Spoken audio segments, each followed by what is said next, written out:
नमस्कार दोस्तों, स्वागत है आपका जैन इन्वेस्टर्स यूट्यूब चैनल में। आज हम एक ऐसे शेयर के बारे में बात करने वाले हैं दोस्तों, जो कंपनी पिछले 34 साल से स्टील पाइप्स के बिजनेस में लगी हुई है। जिस शेयर ने पिछले एक साल में अपने शेयर होल्डर्स को 157% का रिटर्न दिया है और एक मल्टीबैगर शेयर के रूप में सामने आया है दोस्तों। यही नहीं, कोरोना के बाद मतलब पिछले 2 साल में इस शेयर की कीमतें 307% से बढ़ चुकी है और इसने अपने शेयर होल्डर्स के पैसों को 4 गुना से भी ज्यादा कर दिया है। तो आइए देखते हैं महाराष्ट्र सीमलेस लिमिटेड कंपनी के शेयर के बारे में। पिछले कुछ महीनों से चल रहे उतार चढ़ाव का इस शेयर के परफॉर्मेंस पर कोई असर होता हुआ नहीं दिख रहा है दोस्तों। पिछले 6 महीनों में इस शेयर की कीमतों में 48% का इजाफा हुआ है। 48% का तगड़ा रिटर्न दिया है इस शेयर ने। पिछले 3 ही महीनों में इस शेयर की कीमतें 39% से बढ़ चुकी है। और तो और पिछले एक महीने की बात करें तो एक महीने में 19% अप जाने के बाद पिछले एक वीक में भी, एक हफ्ते में भी ये शेयर 5% से ऊपर जा चुका है। अब जब मार्केट सेंटिमेंट्स फिर से पॉजिटिव बन रहे हैं दोस्तों और शेयर मार्केट में तेजी दिख रही है, तो ये शेयर फिर से एक बार बुलिश सेंटिमेंट पर सवार होने की उम्मीद जताई जा रही है। आज हम देखेंगे कंपनी के बिजनेस के बारे में, इसके पास्ट परफॉर्मेंस के बारे में, इसके साथ साथ इसके फाइनेंशियल नंबर्स के बारे में बात कर लेंगे, कंपनी के स्ट्रॉन्ग पॉइंट्स और वीक पॉइंट्स की बात करेंगे, इसके साथ साथ फ्यूचर प्लान्स के बारे में बात करेंगे और देखेंगे कि कंपनी के शेयर की टारगेट प्राइस कहां पर सेट हो रही है। तो आइए शुरू करते हैं आज का वीडियो। सबसे पहले कंपनी के बिजनेस के बारे में बात कर लेते हैं। महाराष्ट्र सीमलेस लिमिटेड कंपनी 1988 में शुरू की गई थी और ये स्टील पाइप और ट्यूब के मैन्युफैक्चरिंग के व्यवसाय में अपना काम करती है, अपनी सेवाएं देती है। साथ ही साथ ये बिजली के या फिर पावर जनरेशन के बिजनेस में भी लगी हुई है दोस्तों। अगर यहाँ पर देखें तो मेनली कंपनी जो है वो अलग अलग पाइप्स बनाती है, जैसे seamless pipe, ERW pipes, renewable energy और रीच। ये 4 मेन सेगमेंट्स है कंपनी के बिजनेस के। और यहाँ पर MSL, USTPL, MSL के साथ साथ USTPL एक सब्सिडरी भी है जो 100% ओन है कंपनी की, जहाँ पे 2 लाख मेट्रिक टन पर एन्यूम की कैपेसिटी है। इसके बारे में हम विस्तार में जरूर बात करेंगे दोस्तों। उससे पहले मैं आपको ये बता दूं कि मार्केट शेयर अगर आप देख रहे हैं, यहाँ पर मार्केट शेयर 55% मार्केट शेयर है कौन से इसका पाइप्स के सेगमेंट में। और इसकी जो मैन्युफैक्चरिंग फैसिलिटीज है वो नागोटने और मानगांव महाराष्ट्र में है, और एक जो मैन्युफैक्चरिंग फैसिलिटी है वो नारकेतपल्ली तेलंगाना में है। इसके साथ साथ 25% इसका मार्केट शेयर है ERW पाइप सेगमेंट में, और इसकी जो मैन्युफैक्चरिंग फैसिलिटीज है वो नागोटने इन महाराष्ट्र यहाँ पर स्थित है दोस्तों। अब कंपनी के प्रोडक्ट पोर्टफोलियो की अगर बात कर ले तो नॉर्मली तीन डिवीजन में या फिर कैटेगरीज में इसको डिवाइड किया जा सकता है। जैसा कि आप देख पा रहे हैं, सबसे पहले आता है सीमलेस पाइप्स, और उसके बाद ERW पाइप्स, और उसके साथ साथ एक आता है लास्ट वाला जो कोटेड पाइप्स। आइए उसके बारे में विस्तार से जान लेते हैं। अगर सीमलेस पाइप की बात करें तो सीमलेस पाइप्स के अंडर आता है आपका hot finish pipes and tubes, cold pilgered cold drawn tubes, boiler tubes, API line pipes, OCTG drill pipes, OCTG casing and tubing, cylinder pipes, सबसिया, सोर सर्विस, सीमलेस पाइप्स। ये सारे जो प्रोडक्ट्स है ये सीमलेस पाइप्स के अंडर आते हैं। और टारगेट इंडस्ट्रीज सीमलेस पाइप्स के लिए अगर देखें तो ऑटोमोटिव है, बियरिंग है, केमिकल इंडस्ट्री है, इसके साथ साथ engineering industry, mechanical, oil and gas, petrochemical, power, ये सारी कंपनी, ये इस पर्टिकुलर सेगमेंट की, प्रोडक्ट सेगमेंट की टारगेट इंडस्ट्रीज है। ERW पाइप्स की अगर बात कर ले तो इसके अंडर आते हैं MS and GI pipes, API line pipes, OCTG pipes and casing, tubing. ये सारे प्रोडक्ट्स ERW पाइप्स के सेगमेंट के अंडर आते हैं। मेनली ये ERW पाइप जो है वो एग्रीकल्चर इंडस्ट्री को टारगेट करती है। इसके साथ साथ केमिकल एंड ड्रिंकिंग वाटर में भी इसका यूज किया जाता है। उसके साथ साथ अगर देखें तो फर्टिलाइजर्स, हाउसिंग, इरिगेशन में ERW पाइप्स यूज होते हैं। ऑयल एंड गैस, पेट्रोकेमिकल और पावर में ERW पाइप्स यूज होते हैं दोस्तों। थर्ड कैटेगरी की बात कर ले तो coated and premium connection pipe fittings के बारे में हम बात करेंगे। इसके अंडर आता है 3LPE, 3LPP and FBE coated pipes. इसके साथ साथ इंटरनल कोटिंग पाइप्स आता है, पाइप फिटिंग्स आता है, प्रीमियम कनेक्शन पाइप्स आता है। और ये सारे coated and premium connections pipe का जो सेगमेंट है वो सिर्फ और सिर्फ ऑयल एंड गैस इंडस्ट्री को टारगेट करता है, यहीं पर इनका यूज होता है दोस्तों। अब दोस्तों नजर डालेंगे कंपनी के मैन्युफैक्चरिंग कैपेसिटी पर। अगर सीमलेस पाइप्स की बात कर रहे तो 6.5 लाख मीट्रिक टन पर एन्यूम, हर साल 6.5 lakh metric ton seamless pipe company produce कर सकती है, मैन्युफैक्चर कर सकती है।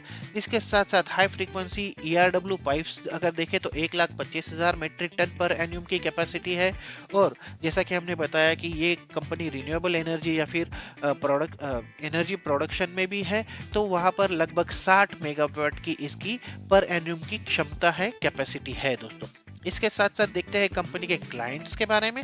अगर कंपनी के ऑयल एंड गैस सेक्टर से कंपनी के मार्केट कस्टमर्स देख ले तो इसमें है Bharat petroleum, British gas, Cairn, CPCL, Essar, Indian oil, HP petroleum, ONGC, Reliance, Petrofac, उसके साथ साथ गेल, ISGC, ये सारे कंपनी के क्लाइंट बेस में आते हैं ऑयल एंड गैस सेक्टर से। अगर इंफ्रास्ट्रक्चर की बात करें, वहां के सेगमेंट की बात करें तो अडानी, भेल, DLF, Delhi 2010, GMR, Aditya Birla group, JP, ISGEC, IGL, Hindustan aeronautics limited, उसके साथ साथ L&T, जुबिलियंट, भारतीय, NTPC, सैमसंग, यूनिटेक, थर्मैक्स जैसी बहुत ही बड़ी बड़ी कंपनीज इसके क्लाइंट के नामों में शामिल है, जिनको ये कंपनी अपनी सेवाएं प्रोवाइड करती है दोस्तों।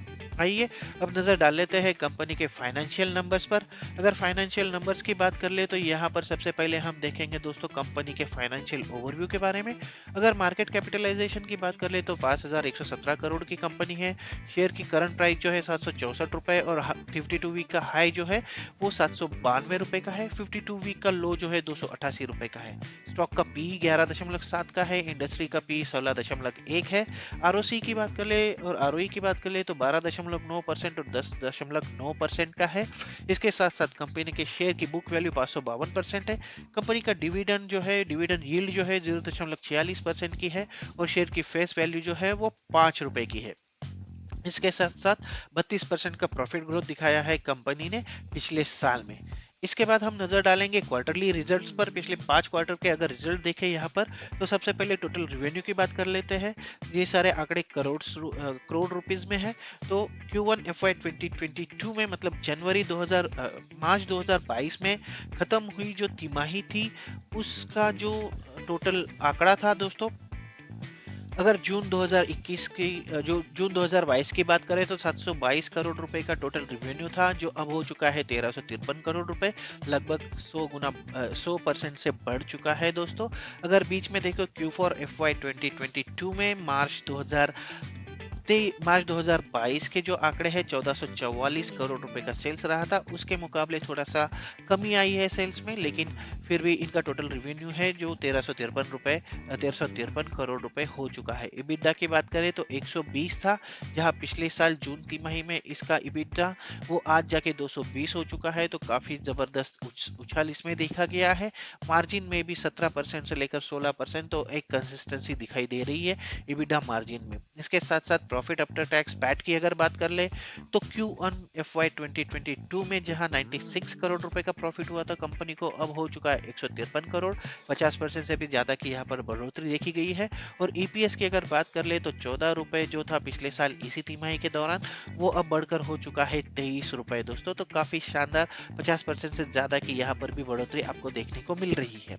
इसके साथ साथ अगर ईयरली रिजल्ट्स की बात कर ले तो 2018 से हमारे पास डेटा उपलब्ध है दोस्तों। 2018 में इनका टोटल रेवेन्यू रहा था 2228 करोड़, जो 2019 में हुआ 3110 करोड़। फिर कोरोना के काल में इनको 2668 करोड़ रुपए और 2316 करोड़ रुपए का इनका 2 साल का रेवेन्यू रहा, जो अब बढ़कर फिर से हो चुका है 3644 करोड़ रुपए।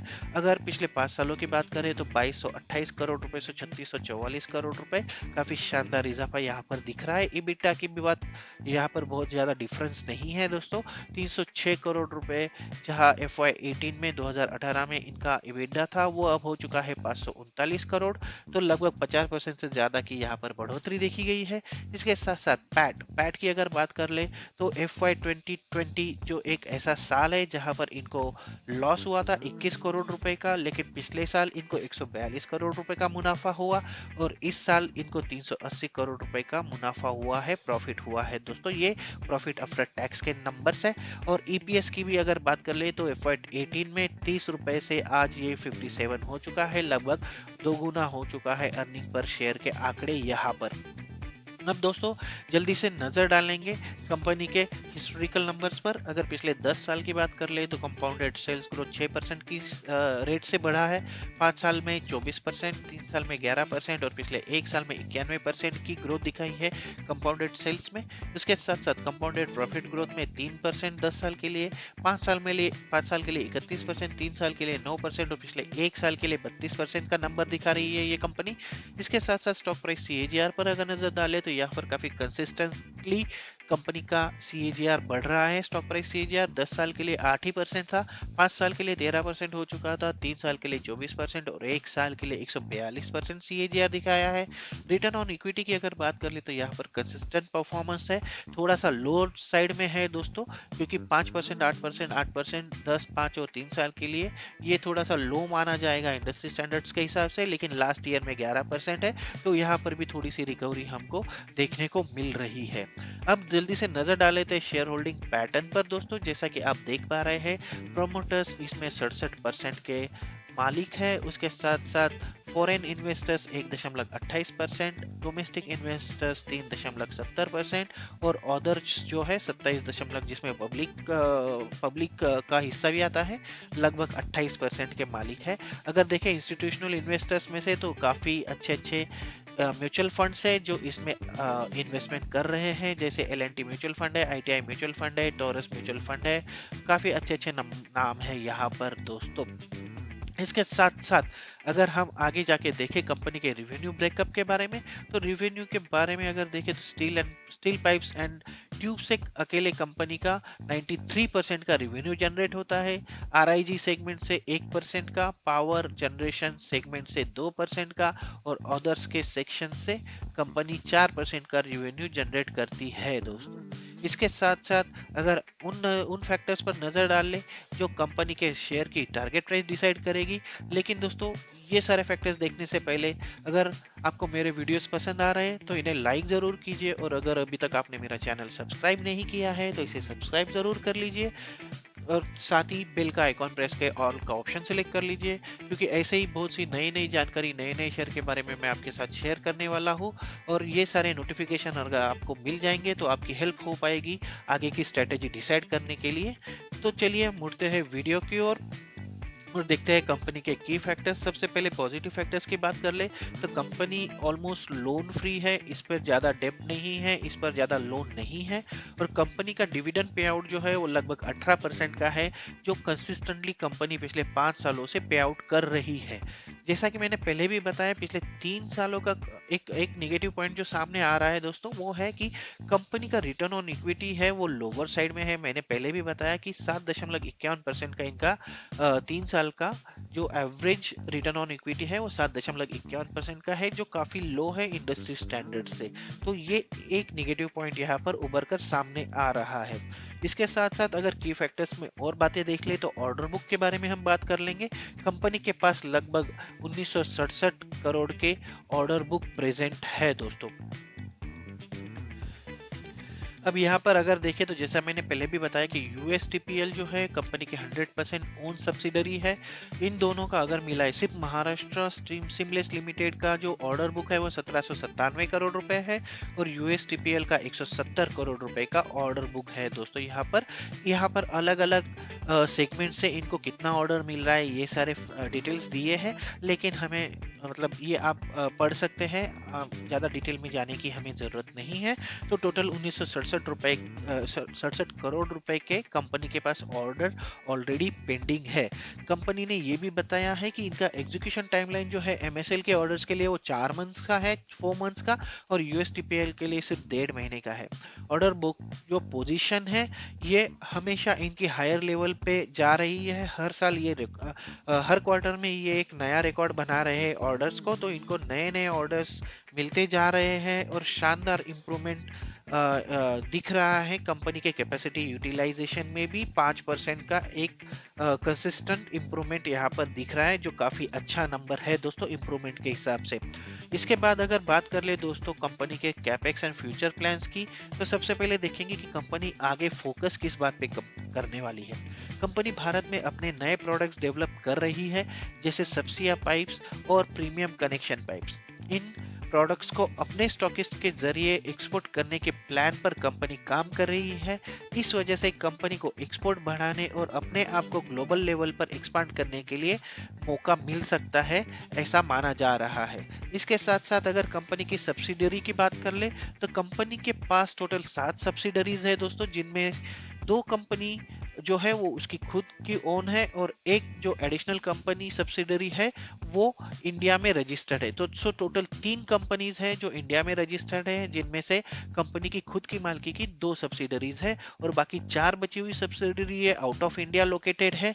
इनमें से भी कंपनी के पास 2 फुली ओन सब्सिडरी है जो इंडिया के बाहर ऑलरेडी रजिस्टर्ड है दोस्तों। आइए अब देख लेते हैं कंपनी के शेयर की टारगेट प्राइस। अभी तक हमने देखा कि कंपनी की फ्यूचर स्ट्रेटजी क्या है, कंपनी का बिजनेस कैसा है, कंपनी का आगे का प्लान क्या है, फ्यूचर पास्ट परफॉर्मेंस भी कैसा है, कंपनी के प्रोडक्ट्स कैसे हैं और वो कैसे अपने प्रोडक्ट्स को प्रोडक्ट पोर्टफोलियो को एक्सपांड कर रही है।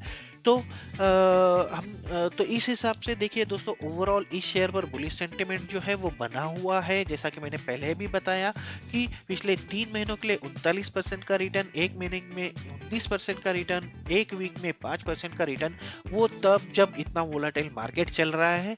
तो एक शानदार परफॉर्मेंस दिखाता है दोस्तों, और एक बुलिश सेंटिमेंट दिखा रहा है इस कंपनी के शेयर पर। और साथ में कंपनी के जो प्लान्स है वो काफी अग्रेसिव है। जहां पर कंपनी की प्रेजेंस नहीं है वहां बढ़ाने के लिए कंपनी अलग अलग कंपनीज के साथ टाई अप्स कर रही है, सब्सिडरी बना रही है।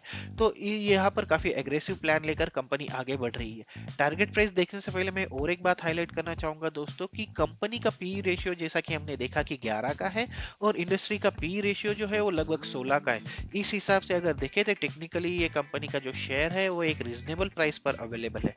इसके साथ साथ कंपनी के क्लाइंट के नाम अगर देखें दोस्तों, तो ऑयल एंड गैस, इसके साथ साथ इंफ्रास्ट्रक्चर, सारे के सारे बड़े नाम जो है इसके क्लाइंट लिस्ट में शामिल है।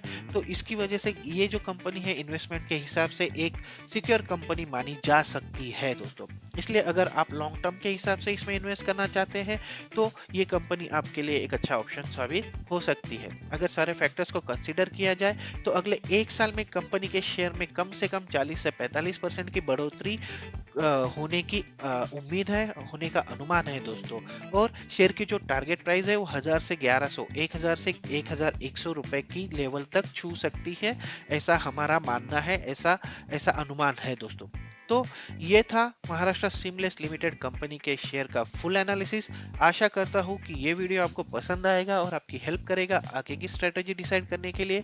तो आज के वीडियो में बस इतना ही। मिलते हैं अगले वीडियो में एक नए शेयर के साथ, एक नई जानकारी के साथ। तब तक के लिए नमस्कार दोस्तों।